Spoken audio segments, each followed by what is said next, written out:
Hi, Nina here, and I'm going to show you how I removed the yellow in the hair in this image using color range and a hue saturation adjustment layer.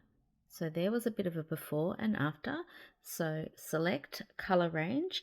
You can see here the selection's already been made. To make a selection, click on the eyedropper tool with the plus next to it. Adjust the range to where you think majority of their hair has been selected.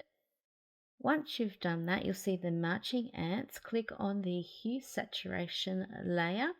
Now to see where that mask or that selection is, click on the backslash key.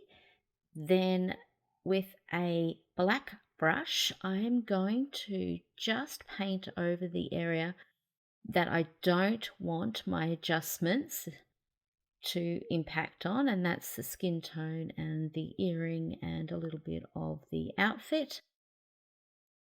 And with a white brush, where I can see the little bit of red still on the hair, I'm just going to remove that as well.